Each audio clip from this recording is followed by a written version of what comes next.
So Clinton had a major foreign policy address while I was out of the show last night. I have watched it, and what do I think? Well, it's hard to disagree with her.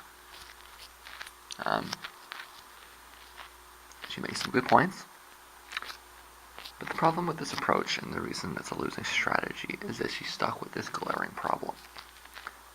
The objective facts indicate that she simply doesn't offer much of an alternative to what she's describing. The insider understanding is that she has a reputation for temper tantrums as a negotiation tactic, and that Obama had developed a habit of just ignoring her when she went off on them. So she's also describing herself.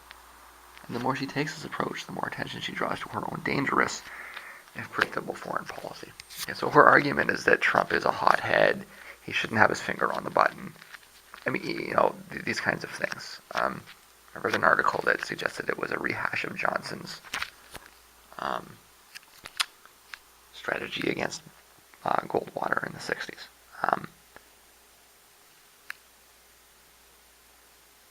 Okay, I have little disagreement with the idea that Trump is probably somebody that you don't want to give the launch codes to. But everything that she says about Trump is also true about herself. Okay? Hillary Clinton is also a hothead. She has a very short temper. She expects to get what she wants. When she doesn't get what she wants, she throws hissy fits. And like this is it's very clearly in the record. It might not be what the media is putting at you, front and center kind of thing, but it's not sexist to point the truth out, which is that she's an entitled, overbearing bitch. Okay, and if she doesn't get what she wants, she yells and screams and stomps, and until she gets what she wants. Okay, and that's not the kind of demeanor or what's what I'm looking for here. Well, demeanor is fine. It's just not the kind of personality traits that you want in a president. Okay. Now I know that there's a big media push to try to tell you something otherwise. She's trying to present herself as the, as the stable candidate, but like that's just ignorance. If you know a little bit about her time as Secretary of State, as Senator, as First Lady, she has a long-standing habit of throwing things at people. That's documented from the 90s right to a few years ago. She throws pots at people, books, and this is from throwing things at the president in the 90s. I mean, maybe he deserved to have a few things thrown at him. Right up to throwing things at her aides when she was Secretary of State. And throwing bombs at people. She doesn't seem to, well, if you think a president should be a dictator, then great. But she doesn't seem to recognize the concepts of checks on power, right? Because that's just, like I say, I'm sorry to use stark, realistic terms, but she's an entitled bitch that gets what she wants. And if she doesn't get what she wants, then she throws a temper tantrum, a hissy fit. She flips out until she gets what she wants. Yells and screams, throws things at people, acts like a spoiled brat. So, and like this isn't, it's not unknown. It's anybody who's educated on her time in office, on her life, knows this, right? And when she starts throwing this around, what she does is she draws that attention to herself. It's written in biographies, books. I know that Robert Gates's book talks a lot about that. Documentaries. It's all over the place, right? Not obscure, published in reliable places. It's her own demeanor, her own her own demeanor is very hot-headed. Her own fuse is very short. She can't handle being challenged. All like I say, all of the things that she's saying about Trump that are like, when she says, Trump should not have his finger on the button, it's true, but everything she says about him is also true about her, and I do think that people can pick up on that, even if they, haven't done the research they need to, right? They have some concept of it, even if it's just the Iraq vote or just the Libya deployment. There's some concept of the reality that if you're making a choice based on demeanor or who it is that you think is less scary, they're interchangeable. And she would never admit that, right? But that's part of the, like, she can't see herself for what she is. She can't see herself for the entitled, spoiled, rich bitch that she is, right? She can't see that. And she'll call you names for pointing it out, right?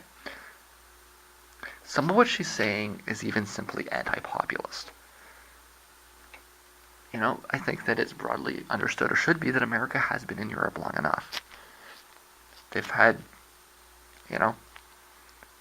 large military presence in Germany for, was it 60 years? 70 years? Maybe it's time they go home. Has she heard any of the Yankee go home protesters in Japan? There's a lot of them. And, there's good reason. Apparently, one of the biggest problems with American military people in Japan is that rape is widespread. And so the Japanese people are walking around with these, barbarian soldiers sitting there, and they're afraid that they're going to rape them. And it's a legitimate fear. Now, I know that these people can't vote. The Japanese can't vote. The Germans can't vote in American elections. Right? But that perspective is not. The idea of deploying American troops, that's not a populist issue. The populist issue was taking people home, right? But she's only likely barely aware of these kinds of opinions or how powerful they are. Rather, she just would interpret them as fringe voices from the peasant class, right? Real Americans support, imperialism, expanded, real Americans support the empire. That's her thought, right? Because that's what it's like to live, in a bubble at the top of a hierarchy. Tearing your opponent down only works if you take the opportunity to build yourself up. It's the point. It's the contrast. If you spend a half hour tearing down your opponent and say nothing of yourself, you've just kind of lost the plot. You've just given your opponent free publicity. Now, you might think it's bad publicity, but you shouldn't be giving yourself so much control that you get to define whether publicity is good or bad. You can't control things like that, right? Things can backfire, and they do have a tendency to define themselves differently. In this case, what she's done is she's implicitly defined herself in the process as an angry, spiteful person willing to set up a press conference to tear somebody down. And it doesn't matter if what she says is true, and it doesn't matter if Trump is doing the same thing. Okay? She's still just defining herself very poorly. For example, let's say I set up a press conference with Oprah and put out a half-hour speech about how she needs to lose some weight. Now, it may be a narrative from the 90s. I haven't seen any pictures of Oprah recently, maybe, But there was a thing in the 90s where Oprah would gain weight, lose weight, gain weight, lose weight. Constantly in the tabloids. It was, fodder for late night, talk shows, and constant material. You never knew if Oprah was fat or skinny this week or anything else, right? But sure, I can spend an hour explaining that Oprah needs to hit the gym and be right, right? I could spend a half hour talking about how she needs to hit the gym and never say a false statement. But I'm not really helping myself. I'm just defining myself as an ass. The problem is that she can't draw a contrast between herself and Trump because there isn't one. She can say Trump is a hothead, crazy person who lives in a fantasy reality and is a threat to start World War III. But Hillary Clinton is a hothead psychopath that lives in a fantasy reality and is a threat to start World War III. I know that Democrats won't see that. Republicans won't see it either, but it's the damn fucking truth. You know who's good at this? Who's good at pointing this out is Glenn Greenwald. He's great at, throwing stuff in Democrats' face and making them see, hey, you're not living in reality. If you think that Hillary is less scary than Trump, you're living in a fantasy world. And on foreign policy, she's probably even scarier than he is, okay? Now, one can only control narratives like this in the presence of ignorance, right? If you create the fantasy that Hillary is, a Democrat, so therefore a good guy, right? Then you can push this kind of nonsense through.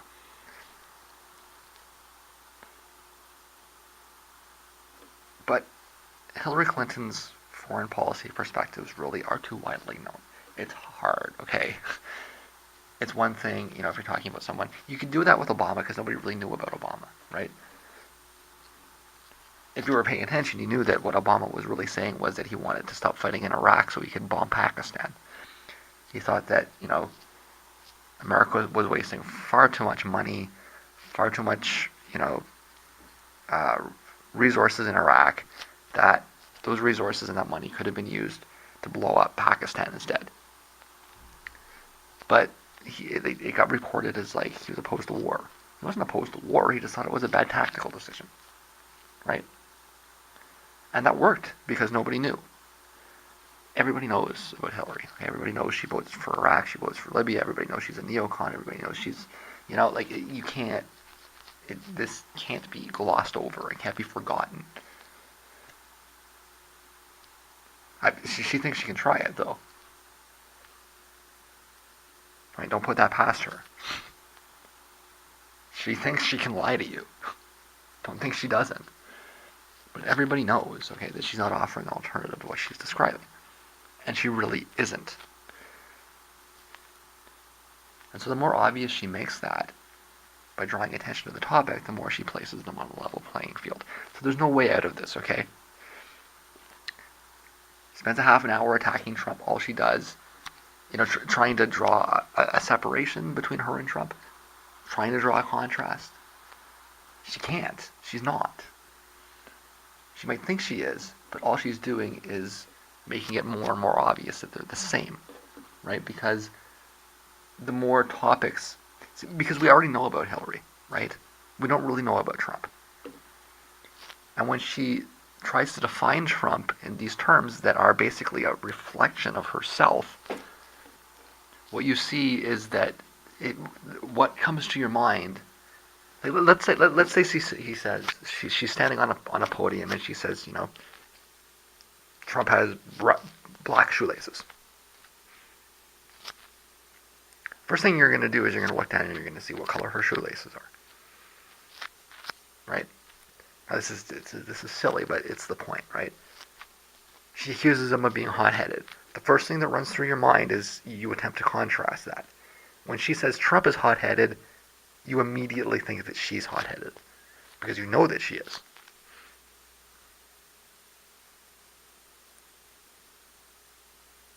When she says Trump wants to start a war with Iran, what goes through your head immediately is that she wants to start a war with Iran, because you know she does, and she does.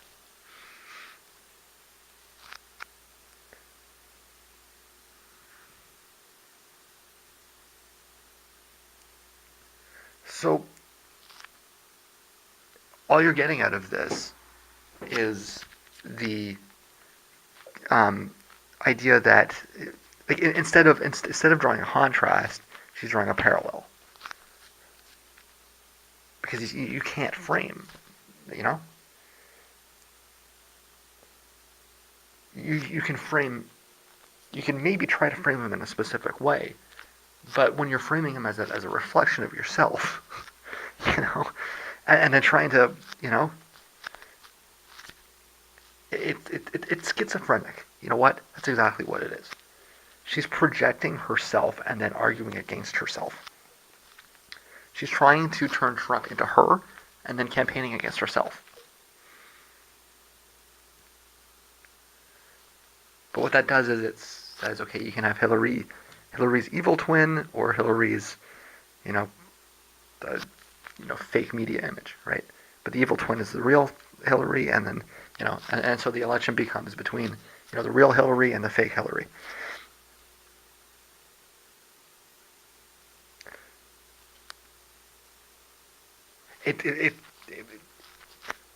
All I'm trying to say here really is that she's not going to be able to draw that contrast because it's not real, right?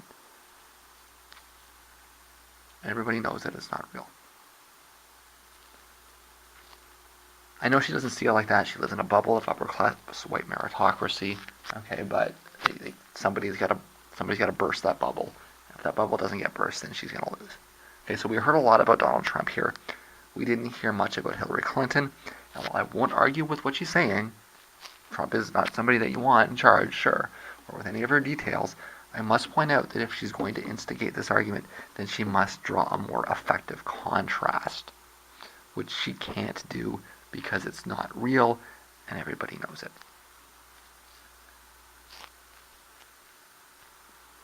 Foreign policy, national security. I'm not saying that she should completely avoid it, but it's not. This election can't be about that. She will lose. Trump has won by watching his opponents fuck up over and over, by taking stupid tactics, by taking bizarre positions, and by being able to control the center. Okay, Hillary's doing the same thing, and you should expect same results by doing the same things, right?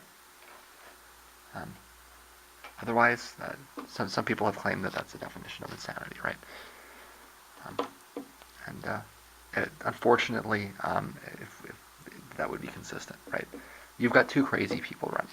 Okay, that's what we need to come to terms with. They're both insane. Neither one of them should have their finger anywhere near the button. And the idea of them, arguing with each other or pointing fingers at each other and saying, I don't want that person near the button, it's farce. It's a farce. Okay, it should be interpreted as comedy, and I think that a lot of people have interpreted this as comedy, and that might be the broader takeaway from the address.